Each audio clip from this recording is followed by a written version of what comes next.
Good morning and welcome back to COP22. It's the 17th of November and we're dealing with topic number 17, which is about partnerships. And I'm here with Dirk Forrister. He's the CEO of the International Emissions Trading Association. And we're here to talk about carbon markets and why they are here at COP. So, Dirk, how is carbon trading covered by the COP? Well, it mainly appears through one of the articles in the Paris Agreement that's really about partnerships. It's about allowing for cooperation between parties through the use of markets that connect to each other. What that really means for the business community is that there are opportunities to make emission reductions in one country that might be really cost effective, and if they were able to reduce emissions more than required, they might have some extra credits to sell to another. It's been an area that emerged out of the experience of the Kyoto Protocol and mobilized literally hundreds of partnerships around the globe in developing countries between companies in Europe and developing country entrepreneurs to try to stimulate action on the ground in those countries. How many countries now are involved in partnerships in carbon trading? Well, there's nearly every country on the world had some experience in the clean development mechanism of the Kyoto Protocol, but all of that is really powered by markets that are operated in Europe, in Japan, and in Canada. That sort of attracted some of the initial investment. Right now, the biggest market in the world is the European emissions trading market, but it's not going to be the biggest for very long because China is starting a market next year, and it's going to cover industries throughout China. The next biggest one after Europe would be a tie-up between California and Quebec, so California in the United States and Quebec in Canada, where those two jurisdictions operate a joint carbon market for reducing emissions in their covered industries. And again, that one's about to grow substantially because next year Ontario joins that market. So you're seeing sort of a growth and expansion of these really all over the world. And what benefits does carbon trading bring to the developing countries of the world? Well, I think it brings, first of all, it brings technology in. It brings know-how, it brings financing, and at the end of the day, that sort of corporate to corporate sharing of information turns out to be quite valuable about how you actually implement a project. Under the Paris Agreement, we think the market will operate a little differently because every country has pledged to take some action on their own. So markets are really going to be an enabler for doing more. The whole goal of the Paris Agreement, in my mind, was to get at that 2-degree level of climate protection, maybe even better, going to 1.5 degrees. And what the market element recognizes is to do that is going to cost billions, maybe even trillions, to make that transition.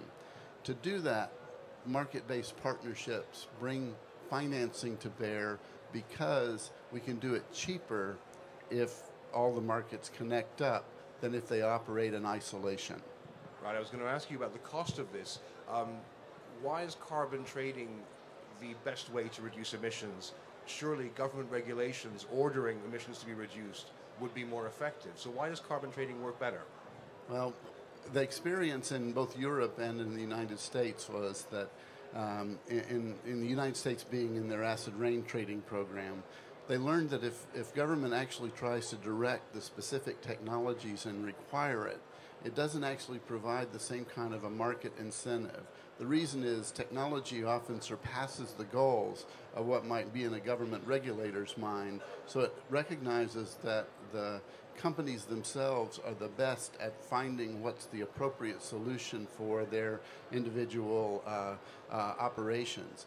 At the end of the day, though, I have to say the cap in cap and trade is a regulation. It's an absolute limit on how much you can emit, and that really drives companies to look around and find creative things they can do to stay within their limits. Okay. And here at COP22, we've had negotiations going on for 12, 13 days in the Blue Zone.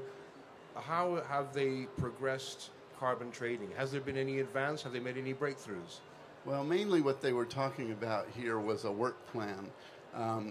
In order to establish the work plan, you do need to understand the topics that are going to be covered and how much time you need to allocate. So they shared ideas about the substance about what was going to need to be determined. But really here, at the end of the day, it came down to, well, how long is it going to take us to do that? How often should we meet? What type of negotiating tools and techniques should we utilize in the process? So in a way, I think business people would look at it and yawn a little bit, saying, wow, this is pretty boring, and they're not feeling the pressure enough. But I think in reality, there's a lot of common understanding that came out of this COP that will come out at the end of the day tomorrow, and hopefully drive this process forward in the coming couple of years. Okay, well, and one last question here. Do you see signs here at the COP, now that the Paris Agreement, which encompasses all 195, 96 countries of the world, do you see signs that developing countries are keen to get involved with carbon trading in a different way? Oh, yes, I do. I mean, the number of countries involved in those discussions that have interest in actually delivering reductions is pretty vast. In fact, half of the nationally determined contributions that have been tabled so far say on their face that they intend to use markets to get there, or that they could even do more if they had access to markets and finance.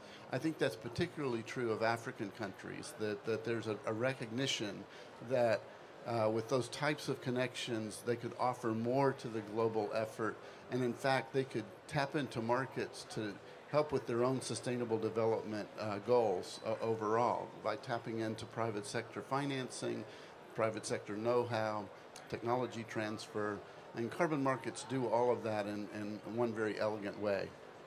And one very final question then, Dirk. How long is it going to take before we have a full set of rules on carbon trading under the Paris Agreement? 2 years.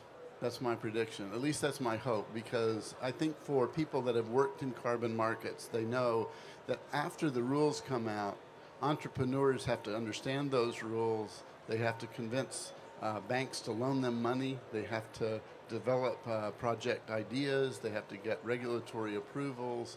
They actually have to construct the project. So if you want tons delivered, tons of emission reductions delivered, starting in 2021 when the Paris commitments began, then you really need to have this mechanism in operation about 3 years ahead of time so that business can step in. Now, I will say I've seen and heard of 2 or 3 different companies launching new funds here. I heard about a major solar project that was closed here. So you are seeing that some businesses aren't going to wait all the way for the final rules, but I do think that's what negotiators need to do. They need to stick to their guns and get it done in 2 years. So it's quite clear that we have evidence that carbon trading has already begun ahead of the Paris Agreement's operationalization. So it's good news from here.